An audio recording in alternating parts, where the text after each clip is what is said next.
Os templários, a necessidade de criação de monges guerreiros. Monges guerreiros, né? Então o importante não é você se sublimar, é a viagem que você faz para buscar a sublimação. E dentro dessa viagem você vai acompanhando, criando sabedoria, conhecimento, sabedoria e outras coisas mais que a maçonaria nos provoca. Olá pessoal, Alessandro Tatal aqui. Bem-vindos a mais um Podital, onde a gente conversa sobre empreendedorismo, mas hoje a gente se deu e permitiu fazer uma... Como é que a gente fala? Momento lúdico. Um momento lúdico, uma pausa poética. Justamente. Onde a gente vai falar aqui pouco sobre Bíblia, sobre misticismo, sobre maçonaria, sobre cavaleiros templários. Esoterismo, misticismo. Por que não? Vamos aproveitar um pouco do conhecimento desse homem e fazer um episódio voltado a isso. No final, tudo culmina em empreendedorismo também, em sociedade e comunidade, e assim vai, né? Não vou deixar de ler a nossa palavra. Assim como cada um de nós tem um corpo com muitos membros, e esses membros não exercem todos a mesma função, assim também em Cristo nós, que somos muitos, formamos um corpo e cada membro está ligado a todos os outros. Temos diferentes dons de acordo com a graça que nos foi dada. Se alguém tem o dom de profetizar, use-o na proporção da sua fé. Se o seu dom é servir, que sirva, e se é de ensinar, que ensine. Se é dar ânimo, que assim o faça. Se é contribuir, que contribua generosamente. E se é exercer liderança, que a exerça com zelo. Se é mostrar misericórdia, que o faça com alegria. Da mesma forma, vou deixar aberta Romanos 12. A partir do momento que eu comecei a ter o hábito, de ler a Bíblia todos os dias de manhã, eu já tenho ali meu ritual de pegar fazer o café, sentar com o café na área e fazer ali a leitura. Normalmente eu faço 3, 4 viradas de página. Sim. Então eu não marco o tempo. Isso tem me trazido maturidade, identificação, calma. É muito curioso o efeito que esse livro traz na vida da gente. Quem descobriu o que tem aí dentro, como esse livro faz efeito, né? Sei lá, né? Mas que existe alguma coisa, existe. Existe. A Bíblia, bom, segundo a própria história, né? Ela foi construída, ela é milenar, né? Estamos falando aí de antes de Cristo, 5.000 anos de Cristo, 3.000 anos antes de Cristo, né? E o engraçado é que os ensinamentos que a própria Bíblia nos traz, muito embora tem, lógico, a palavra de Deus, né? Do nosso grande arquiteto do universo, mas tem muito aprendizado também de tradições muito mais antigas. Uma pausa. Agora são 3 horas. A mesquita tá chamando. Tem uma mesquita aqui. Tá ouvindo a oração da mesquita. Sei nem se dá pra chegar aí. Não deve chegar. Não deve chegar. Eu conheci o imã aqui da mesquita de Cuiabá, né?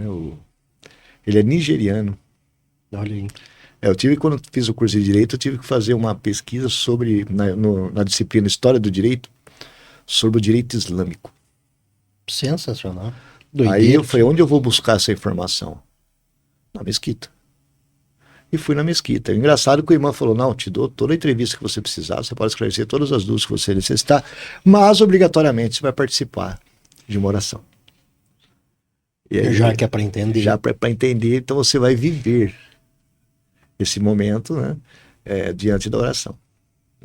E me convidou a entrar na mesquita e me explicou tudo ali dentro. Participei, nem sei se fala culto, mas assim, um momento deles lá, né, de oração.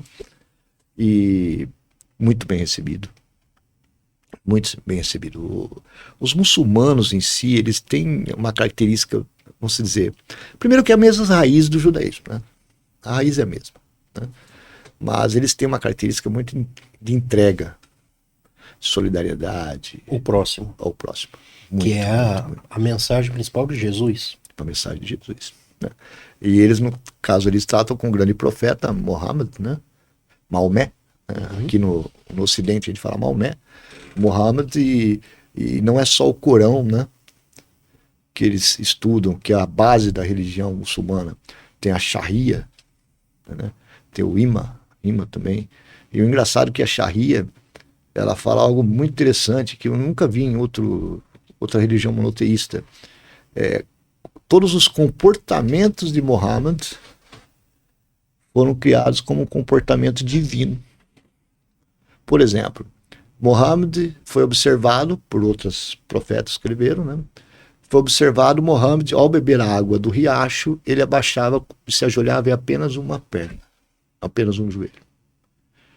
Né? E ele colocava apenas uma mão para beber água, fazia a concha com uma mão. Então isso está na Sharia. Né? Então o muçulmano, para ele... Uma regra. Quando for beber água, tem que tomar... Regra de conduta. Conduta. O segundo livro da Bíblia cristã, sim. Ela traz Levíticos, que no final também é um livro de regras. De regras de conduta. É POP, né? Procedimento operacional padrão. É o POP. Então isso é muito... Mas você estava falando que você se sente muito confortável, muito calmo, né? Dominante de qualquer situação. É incrível Bíblia, né? isso. Isso, eu procurei dizer sempre em algumas palestras motivacionais que eu fiz no passado, assim, o pessoal fala, palestra motivacional, Macir, você vai fazer uma palestra motivacional aqui com a gente? Porque eu me embrenhei nessa questão já desde menino, 24, 25 anos, né? E o cara falou, você vai ter que fazer uma palestra de motivação, tudo, mas como assim motivar? Né? Não, tem que motivar. Eu falei, tá, vou colocar o nariz de palhaço, né? Me pintar de palhaço, fazer palhaçada no palco, né?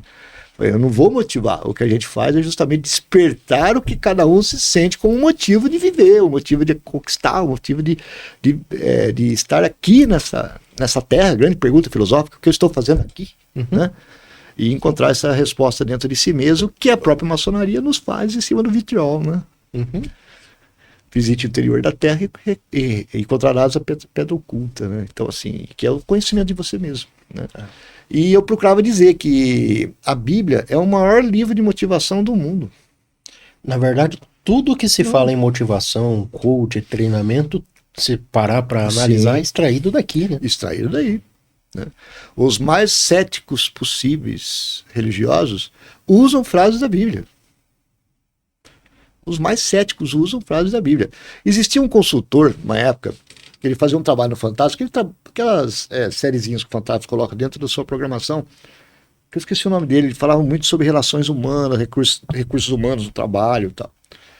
E ele, eu não me lembro, ele usou o livro de Eclesiastes, explicando a relação de trabalho. Eu achei fantástico na época, sabe assim. Fiquei assim totalmente pensativo, refletindo, falei, cara, ele tem razão, sabe? E muitas coisas, ele trazia só questões da Bíblia para dentro da sua matéria, que era recursos humanos, relações com equipe de funcionários, liderança, tudo, em cima de Eclesiastes. E engraçado que Eclesiastes é um livro de lamúrias, né? Um livro, né? Max Geringer, ele mesmo, Max Geringer. Fantástico, deve ter no YouTube. É só procurar, eu não me recordo o tema, mas ele usa... Pode até procurar com a palavra-chave, Eclesiastes Mário Geringer.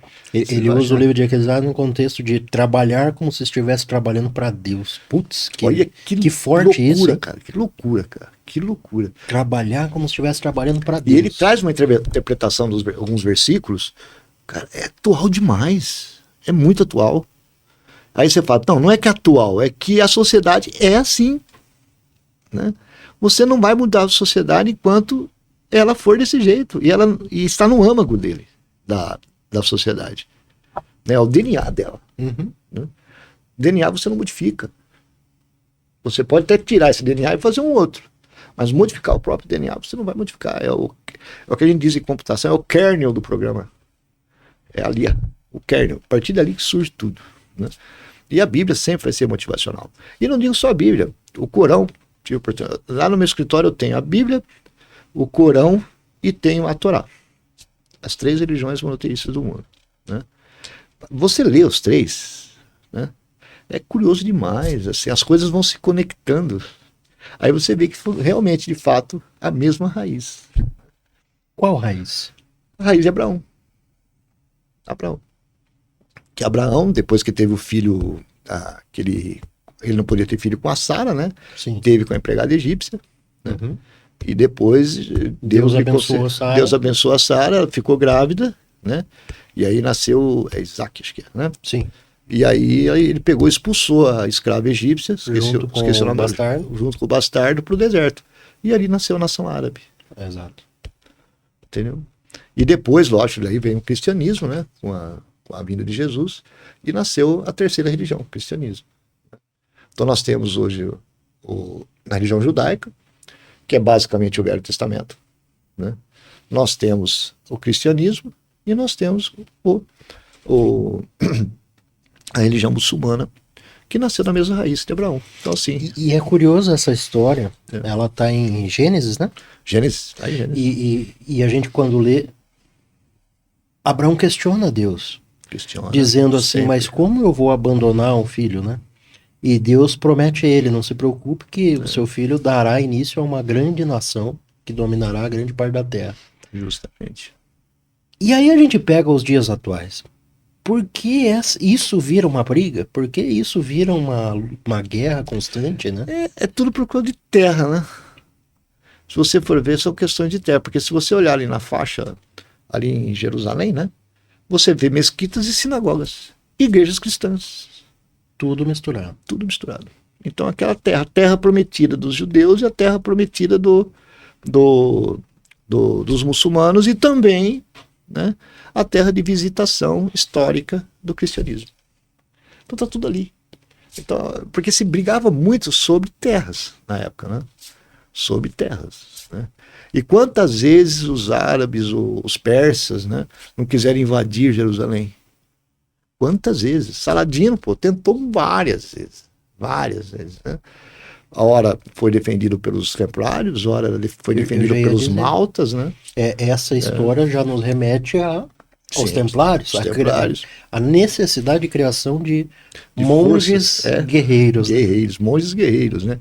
Uma imagem que eu acho dos templários fantástica, que é a imagem, vamos dizer, traz muito significado, assim, porque eu defendo muito a questão do significado e significantes, né? É um significante. Essa imagem para mim é um significante, que traz vários significados. É dois templários e um cavalo só. Você já chegou a ver essa imagem? Ela é fantástica, cara. Ela é fantástica.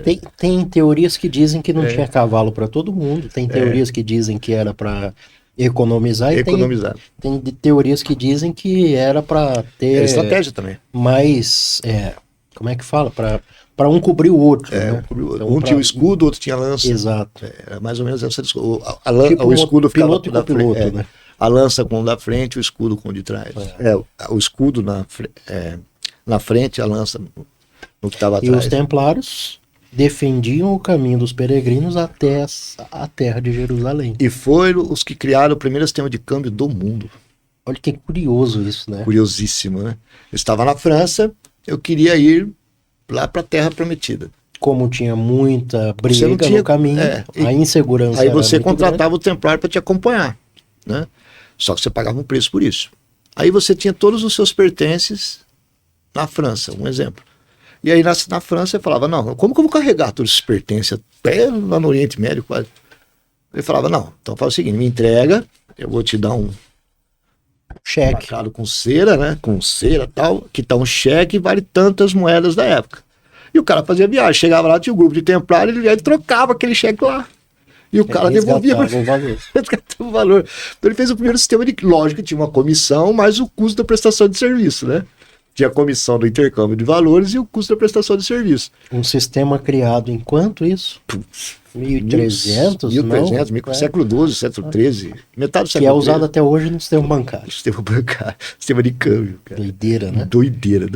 E assim eles ficaram ficando muito ricos, né? Os templários chegaram a ter mais dinheiro que a própria igreja. Eles ficaram muito ricos. E aí tentaram acabar com eles, aí alguns se tornaram maltas, né? Aí a igreja também criou a Ordem de Malta justamente para poder se defender dos templários também, né? E como recompensa deu uma ilha para eles, a ilha de Malta, né?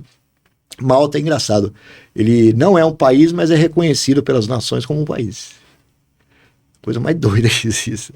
Não é um país, mas é reconhecido como um país. Assim como o Vaticano. Deve ter um poder histórico ali. Né? Tem, demais. Eles que foram as últimas ordens de cavalaria da igreja, né? Foram os maltas. Né? A última ordem de cavalaria da igreja. A segunda e a última, né? E por que nesse sentido, nesse contexto, a igreja, aí tanto protestante quanto católica, cria-se um revés contra a maçonaria. Tem a ver com essa história de templário, tem a ver com essa história da riqueza dos templários. Maçonaria, eu tenho uma definição de alguma forma, assim, tem ligação, será que não? Tem, mas eu tenho uma definição de maçonaria que foge além dos nossos templos, né? Maçonaria é o maior repositório de tradições antigas existentes no mundo. A pessoa fala, qual o grande segredo da maçonaria? O segredo da maçonaria, você sabe, nós sabemos, nossos irmãos sabem. Sinais, toques e palavras. O restante está no livro de história, nos livros de história. História da arte, histórias do cristianismo, na Bíblia, no Corão, na Cabala, né? Está também lá na Torá, está na Sharia. Isso assim, a maçonaria era uma repositória de tradições antigas. Ela conseguiu trazer todos esses pedaços, retalhos dessas tradições antigas e criou-se uma ordem chamada maçonaria, uma ordem maçônica, né? Então assim, não tem nada de novo, a maçonaria não criou nada. Ela só trouxe para dentro dos nossos templos, né, as tradições antigas. Por isso que nós temos templários, temos maltas, né? Nós falamos muito sobre Abraão, né? O Velho Testamento, Salomão, Davi. Né? Se você olhar os nossos templos têm a balaustrada para chegar no Oriente, né? Aquela balaustrada é uma sinagoga. É idêntica a uma sinagoga. Esses dias eu estava conversando com um conhecido e ele me dizendo, o maçom não acredita em Deus. Nossa. E eu disse, olha, a primeira regra para você a regra primácia. Maçom é você acreditar em Deus. Agora, qual é o Deus que você acredita? É com você. É por isso que nós não damos o nome de Deus, nós dizemos grande arquiteto do universo. Perfeito. Né? Porque o seu grande arquiteto do universo, você vai falar, por exemplo, a pessoa é hindu. Um hindu ortodoxo, né? Pode ser maçom? Pode. Ele acredita num Deus? Acredita. Qual Deus dele? É o seu Deus? Não precisa ser, mas ele acredita que existe um Deus. Vishnu, Krishna, como é que é? Esqueci os três, é uma trindade também, né? E semelhante a Pai, Filho e Espírito Santo, né? Eles têm a trindade deles. Né? Eles acreditam nesses deuses. Aliás, quase toda religião carrega a trindade, né? Carrega a trindade. A trindade é absoluta, né? Uhum. Ele é absoluta. Aí você pega os muçulmanos, é lá. Né? O hindu, as três a trindade, né? Aí todo mundo acredita. Agora, não só acreditar em Deus, né? A maçonaria, Shiva é uma, né? Shiva, Brahma, esqueci, vocês podem até consultar isso. Tá? Vamos levar os 3 deuses hindus da Índia. É difícil lembrar de tanta história, mas pior que num bate-papo você vai lembrando. Brahma, Vishnu e Shiva. Brahma, Vishnu e Shiva. É a trindade absoluta. Né? E nós, o Pai, o Filho e o Espírito Santo. Sim. Né? Então, assim, são essas questões que são bastante interessantes no que diz respeito aos repositórios antigos da maçonaria. Né? Nós temos lá, por exemplo, a cultura grega. Nós trazemos uma cultura grega enorme dentro da maçonaria. Carregadíssimo. Né? Carregado demais. As 5 ordens arquitetônicas que nós temos hoje dentro da grega, nós temos dentro da maçonaria. Né? Nós temos, por exemplo, a ordem jônica, a ordem coríntia, a ordem jônica, coríntia, dórica, a ordem compósita e a ordem toscana, que estão representadas dentro da maçonaria. Né? Nós temos as 6 colunas laterais, né? 6 colunas aqui, 6 colunas aqui. Vai em qualquer igreja, quantas colunas você vê em cada lado? São 6 colunas. Né? Nós temos os zodíacos, né? Sim. Né? Que vai ali, acho que de Áries até Peixes. Uhum. Né? Por que Peixes? Peixes representa o que hoje? Se você colocar um peixinho no seu carro, vai dizer que você é um cristão. Né?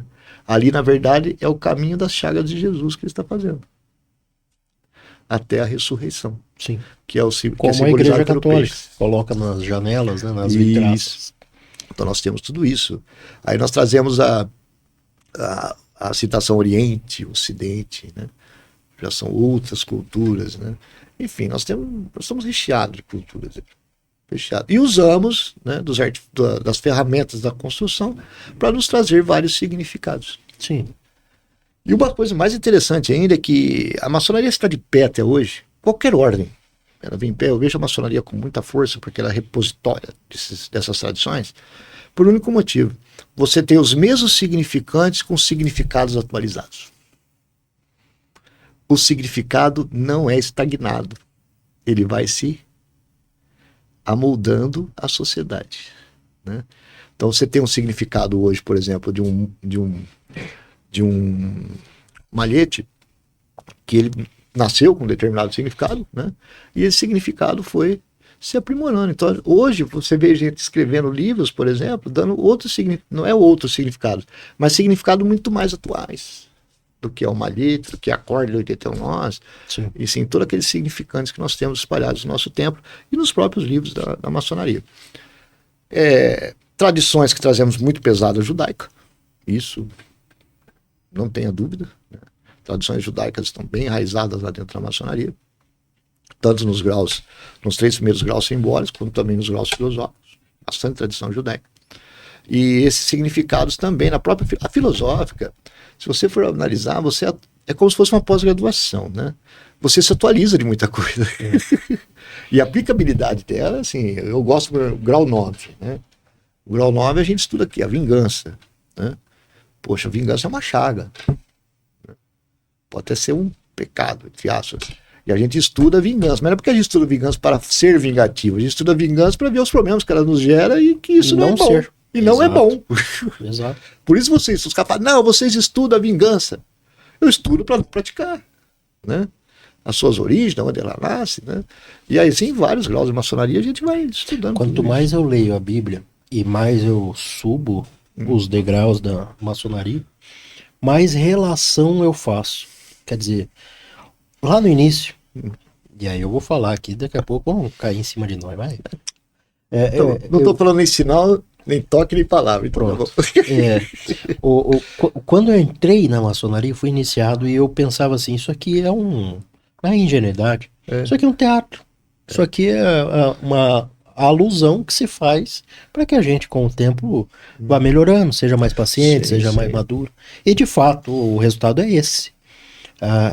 Só que cada dia que passa, e eu me aprofundo na leitura da Bíblia, e me aprofundo no estudo da maçonaria, eu vejo o quão real é. Quer dizer, não é teatro. Ali tem base filosófica, tem base histórica, tem base cristã, por que não? Tem base da Bíblia, né? Quer dizer, ali tem muito embasamento que, para quem desconhece, aí a ignorância, né?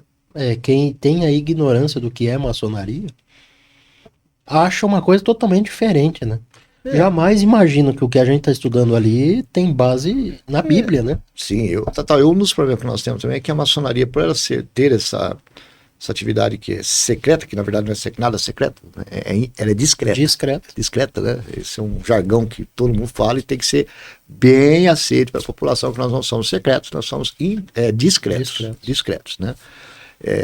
E trabalhamos de forma com discrição mesmo, né? Eu vejo às vezes a própria filantropia que é feita com várias lojas maçônicas, você não sabe nem que loja foi. Sim. Mas aconteceu, né? Fazer o bem sem saber a quem. Pronto, né? Mas eu vejo também que a maçonaria, na verdade, o nosso foco é formar aquele homem para ele ser uma pessoa melhor na sociedade. Exato. Se ela é uma pessoa melhor na sociedade, ela vai ser melhor na família. Se você tem uma família forte, você tem uma sociedade forte. Exato. E os membros daquela família olhando aquele homem cada vez mais justo, cada vez mais honesto, cada vez mais reto, ponderante, tolerante. Provavelmente os membros daquela família se espelham, né? E vão ser assim também para com as suas relações, né? E por isso que a gente tem esse pacto mútuo de comprometimento um com o outro, né? Porque eu lembro que a minha filha foi viajar na Inglaterra, passaram uns 2, 3 meses lá, tinha 14 anos, que loucura. Mandou para Inglaterra. E eu entrei em contato com 2 irmãos nossos lá, um brasileiro, que era de uma loja, lá na grande loja da Inglaterra, e ele deu o telefone de 3, 4 irmãos, falou, esses irmãos aqui, pode ligar, que eles vão ajudar. E ela foi na Inglaterra, não precisou, lógico, mas ela estava lá com contato desses 4 irmãos. Olha que engraçado. Traz uma segurança, né? Traz uma segurança. Eu falei, você vai procurar o governo? Não, procura eles. Qualquer situação você procura eles, que eu tenho certeza que eles vão dar ajuda. E isso não é só na Inglaterra, em qualquer parte do mundo. Essa relação que nós temos, porque não sei se você sente assim, quando você conhece e reconhece um irmão em qualquer lugar que você nunca ouviu na vida, e aí dentro das nossas premissas de reconhecimento, você o identifica como irmão, não parece que você já conhece o cara há uns 20 anos. Há muito tempo. E no nosso caso... É engraçado demais isso, cara. E no nosso caso, que além da maçonaria tem um incremento do motoclube, que é os bodes do asfalto, o motoclube... Isso é vezes 10, né? Vezes 5. O motoclube é incrível. É incrível, porque o motoclube já não tem aquelas divisões administrativas, né? Porque hoje aqui, por exemplo, no Mato Grosso, nós temos 3 potências administrativas. Todos são maçons. Né?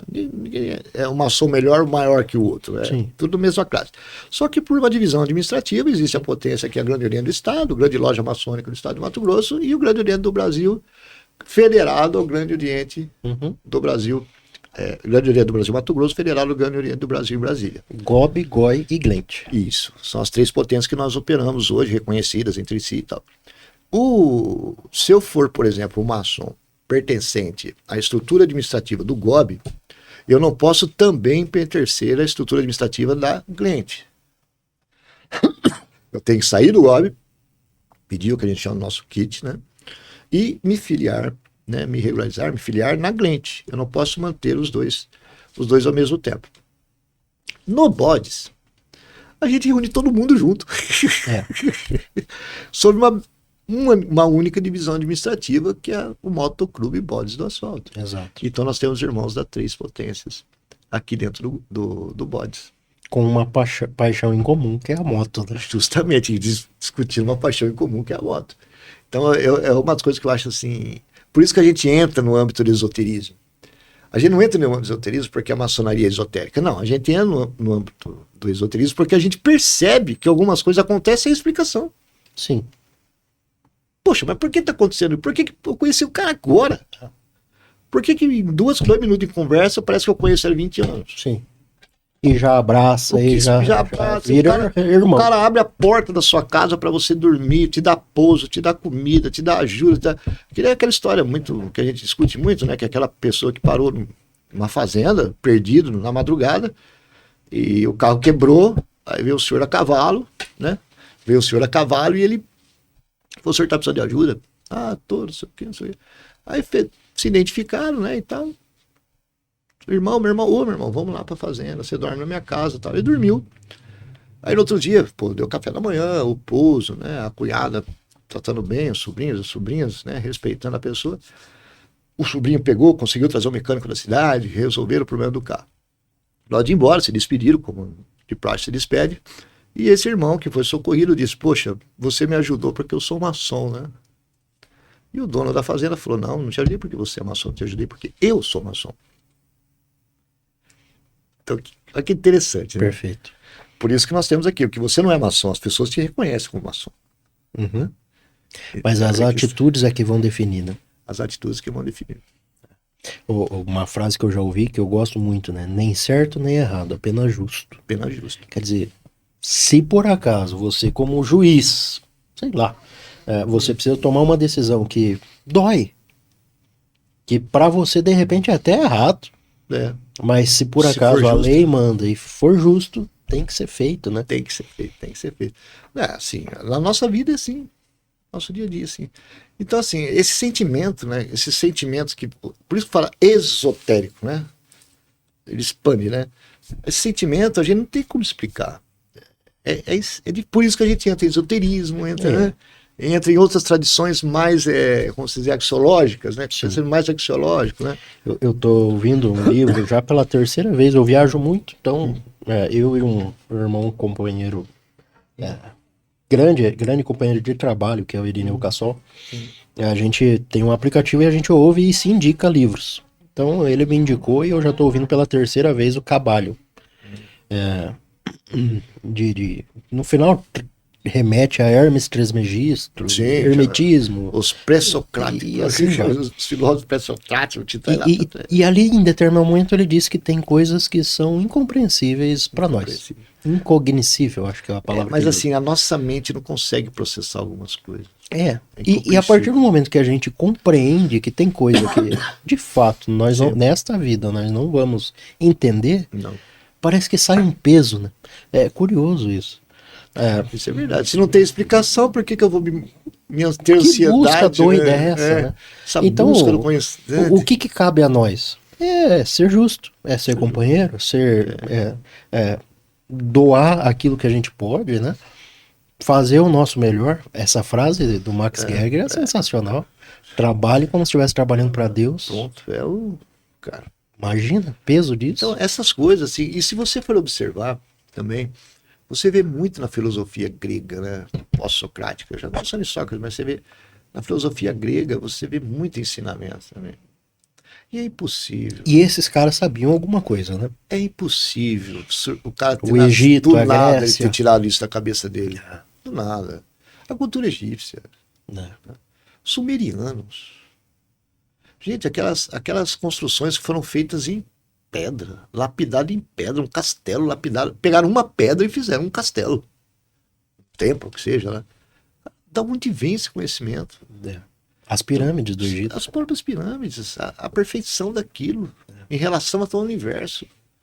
Então, esse tipo de coisa é incompreensível. Assim, nós somos muito pequenos para entender isso. Eu sou apaixonado por esse tipo de esoterismo, por esse tipo de busca mística. Eu sou apaixonado. Tá aqui os braços, tudo aí, tudo redesenhado, não sei se dá para ver.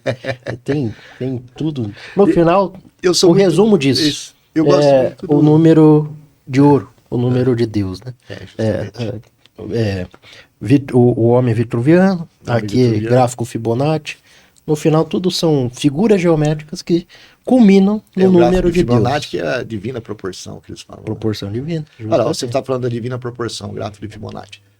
Fibonacci conseguiu isso no século XIX, início do século XX, acho que foi, não me recordo, que ele definiu esse gráfico. Rapaz, os gregos já usavam isso. Usavam isso nas construções. Você pega o Paterno, lá só tem a divina proporção. Então, assim, é uma coisa que, assim, nós hoje em dia, a gente usa, como eu repito, a gente usa as questões da história para nos explicar alguns comportamentos de hoje. E isso a maçonaria trabalha muito bem. Sim. Né? A maçonaria é inteligentíssima nesse ponto. Né?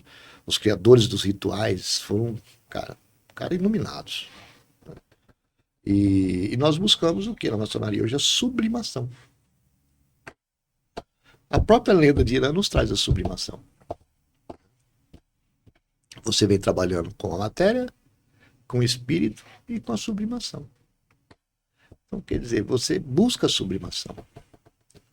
Mas o interessante é que a sublimação, como não é algo muito palpável, né, é aí que os seus estudos nunca acabam. Como é que mede, né? Se já alcançou ou não. Aí, às vezes, me pergunta assim, o pessoal fala, tenho 40 anos de maçonaria. Então, eu penso que falei, cara, tô com 21. Cara, com 40 anos, né? Às vezes minha esposa, minhas filhas falam, mas como é que o cara aguenta 40 anos ir no mesmo lugar, uma vez por semana, ver a mesma coisa? Foi porque ele está buscando a sublimação. E ele vai morrer com 50, 60 anos de maçonaria. E não vai ter a sublimação ainda.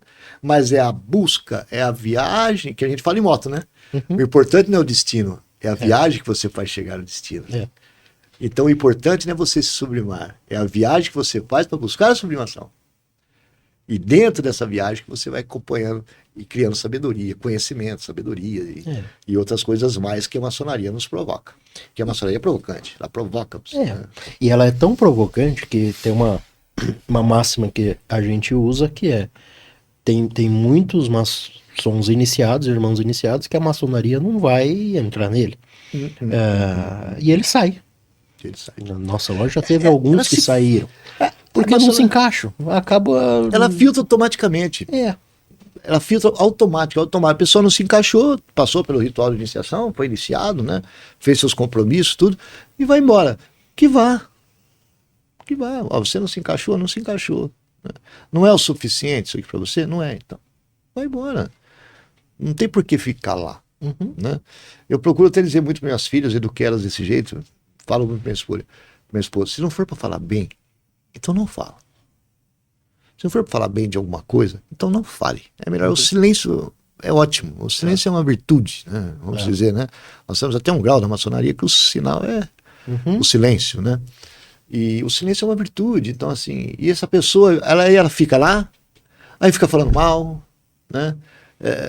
Poxa, hoje eu tenho que ir lá para lá, causa intriga, sabe? Então assim, pô, é melhor que se afaste, né? Porque a maçonaria não tem só pessoas, vamos dizer perfeitas, pessoas de bem, assim. Pode surgir uma pessoa que não está por esse caminho não seja dele. E nenhuma fraternidade, nenhuma entidade, nenhuma religião tem, né? Tem. No católicos, no evangélico, na Umbanda. Tudo. Vai ter uma hora que vai aparecer uma batata podre ali, né? Vai porque nós somos humanos. Se nós fôssemos perfeitos, não existia maçonaria, não existia religião, não existiria igreja, não existiria pastor. Já nascia pronto. Já nascia pronto. Né?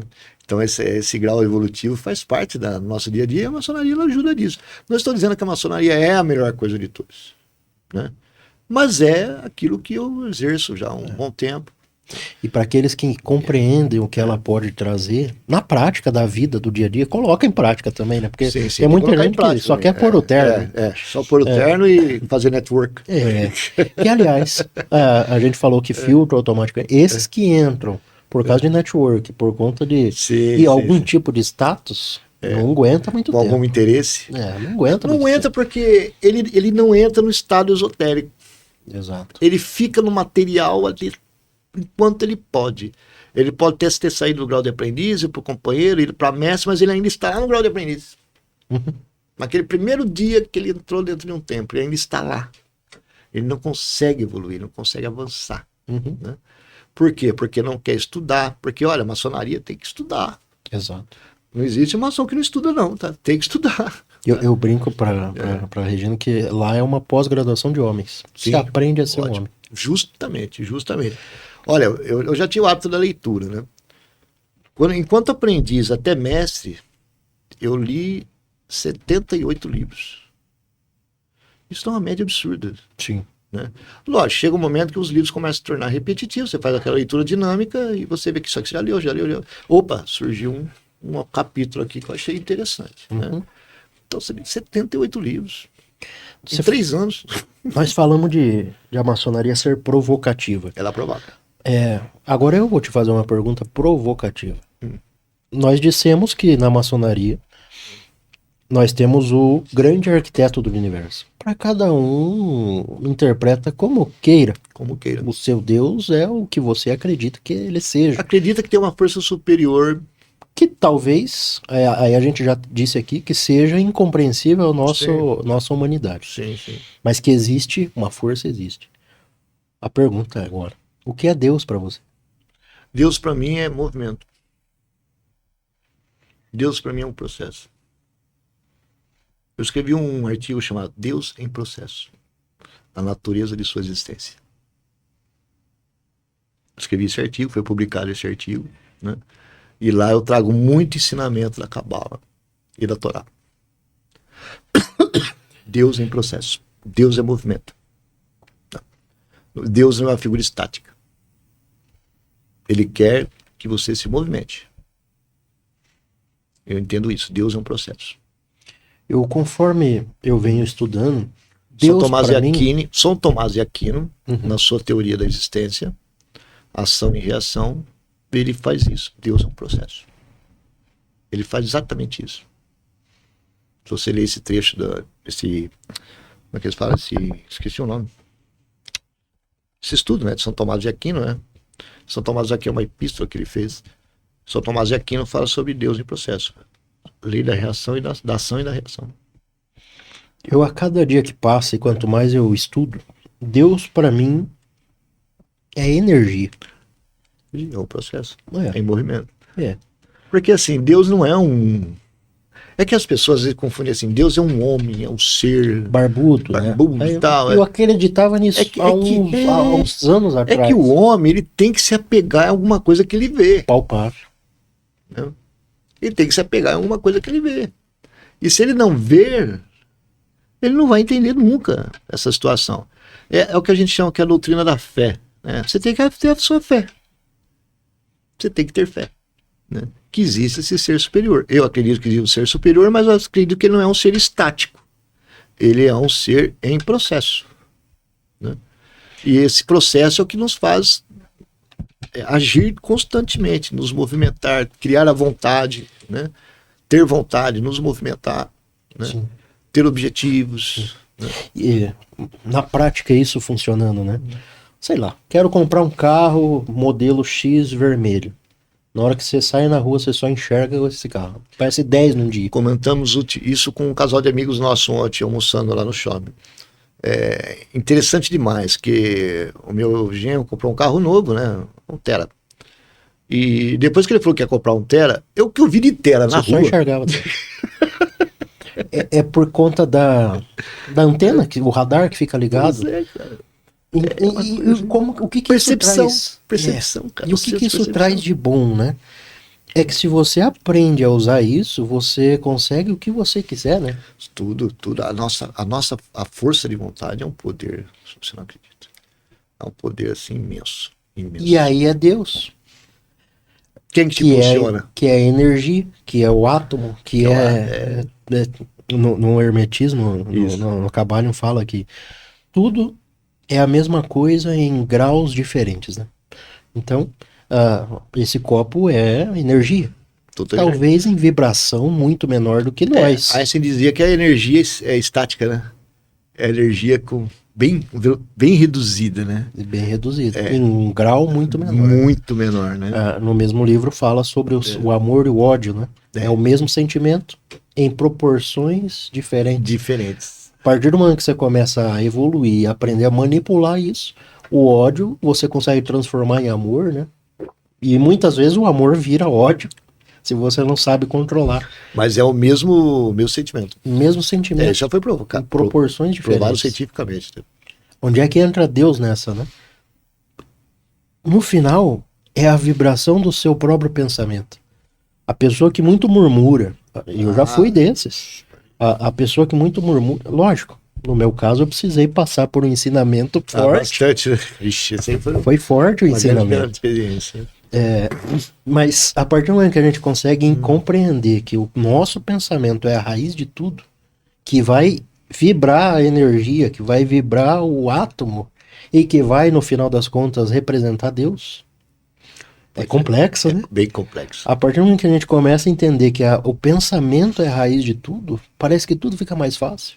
E aí você fala assim, e aí você fala assim, tá, como é que eu aprendo? Eu entendi o que você disse e eu quero seguir por esse caminho. Que dica que você me dá? Tá aqui. Começa por aí. Essa é a dica principal. Começa por Independente da religião, não estou falando de religião aqui, né? Ele só tem que buscar alguém que oriente. Porque a Bíblia não dá para você ler como se fosse um livro de história, um romance. Você tem os pontos certos para você ler de conexão, né? Por isso que você vê, assim, por exemplo, os grandes pastores, papas, padres, né, presbíteros, né, o que seja, todos eles não têm assim, a leitura da Bíblia como um romance, mas eles têm as leituras da Bíblia com conexões. Né? Você vê, por exemplo, a conexão de Isaías com o Novo Testamento é enorme. Né? Vocês já fizeram um gráfico das conexões da Bíblia. Né? Sim. Uma nuvem, a coisa mais linda do mundo. Bonito demais. Para você ver que é um livro assim, e não foi escrito assim, vou escrever esse livro, ele foi acontecendo. Porque a Bíblia é a reunião de vários livros, várias epístolas, várias, né, tradições, assim por diante. Eu puxei aqui a sua visão de Deus. Olá. A visão de São Tomás de Aquino sobre Deus. Deus como um ser necessário. Para Tomás, tudo que existe é contingente. Pode existir ou não. Mas deve haver um ser necessário, que não depende de nada para existir. E esse ser é Deus. Deus como um actos puros. Tudo no mundo tem potência, pode se transformar e ato o que já é. No final ele lembra o Kabbalah. É isso aí. Graus. Os graus. Deus, segundo Tomás... É um ato, é uma ação. Perfeito. Deus em processo. Deus, segundo Tomás, é puro ato. Sem potência, ou seja, não muda. Não se transforma e não processa. Ele é a perfeição absoluta. As 5 vias de São Tomás. Primeiro, motor móvel. Lógico que eu tô puxando o chat GPT aqui para ajudar nós, já veio isso, pronto. Tudo que se move é movido por algo. Deve haver primeiro um motor que não foi movido. Deus em movimento.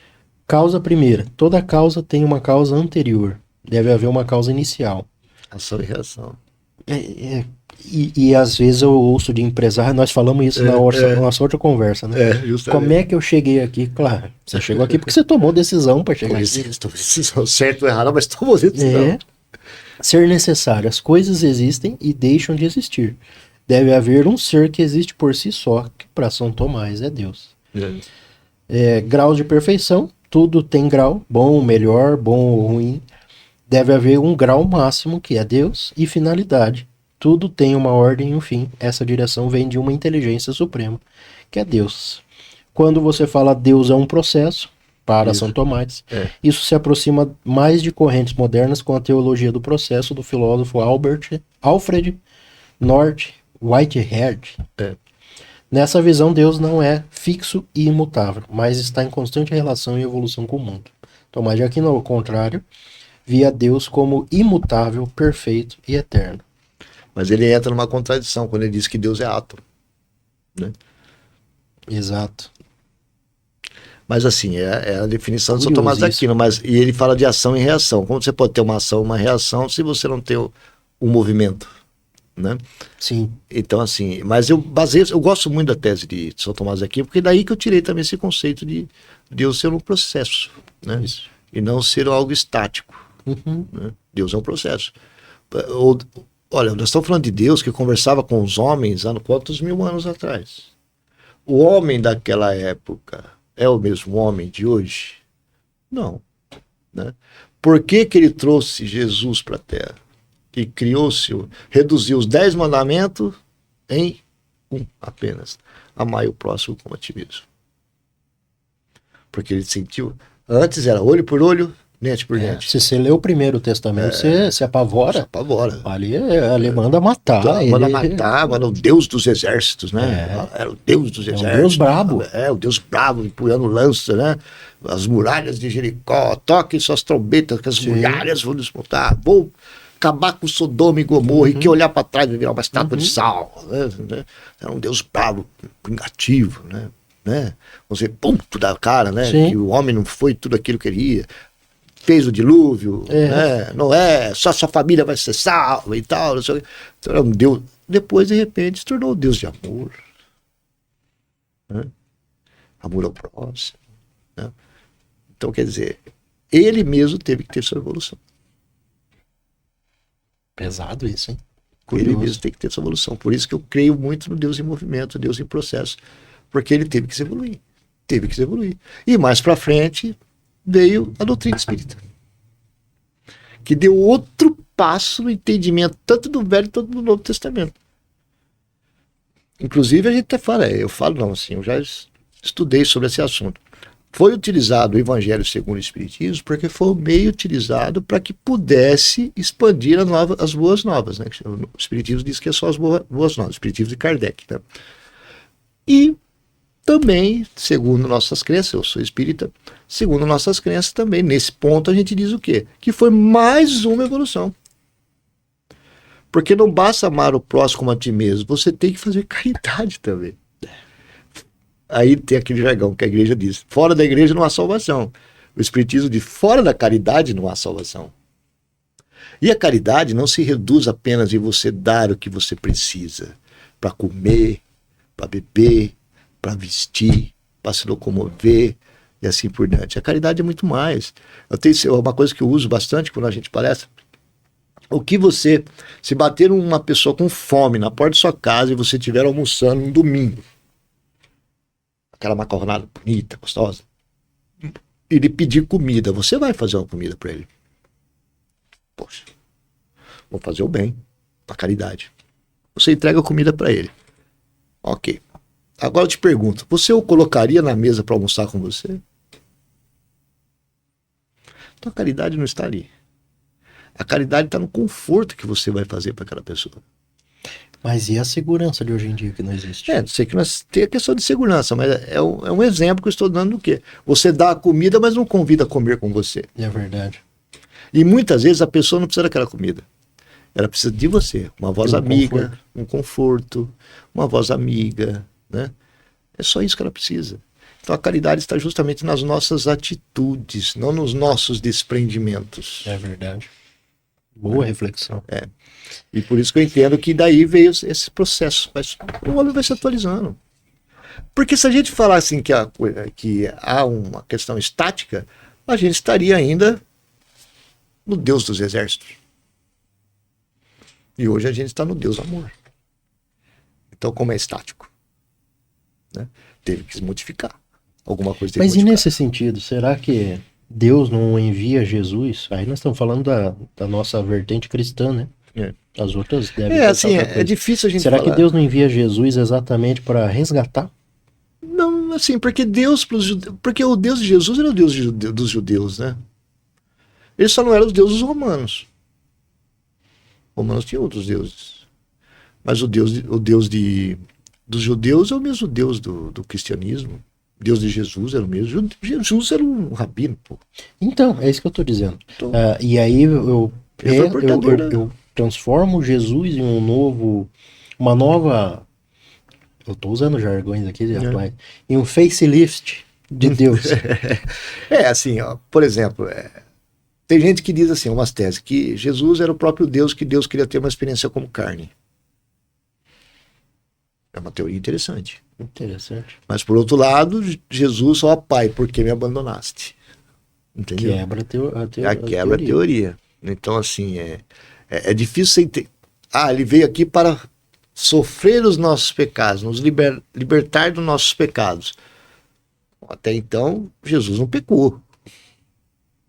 Então, vou morrer na cruz para libertá-los dos pecados. Mas não libertou os pecados, o pecado continuou até pior. Né? Então, assim, porque os romanos continuaram sendo genocidas como foram, e assim continua. Paulo, Pedro, teve tudo que ficar se escondendo, sabe? Aquela coisa, né? Perseguição. Não cessou, não parou.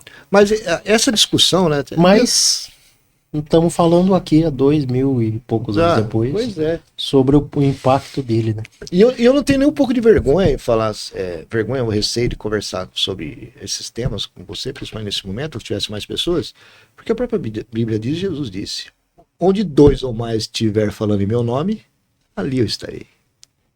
Sensacional. Mas ele nunca disse falando meu nome bem ou mal, ou criticando, ou comentando, ou duvidando de alguma coisa. Mas ali estarei. Uhum. Tá vendo? Então, e no final a nossa busca, tanto na maçonaria quanto nas nossas conversas, é sempre buscar a nossa evolução, né? E essa evolução parte do entendimento. E esse entendimento vem de questionamentos, né?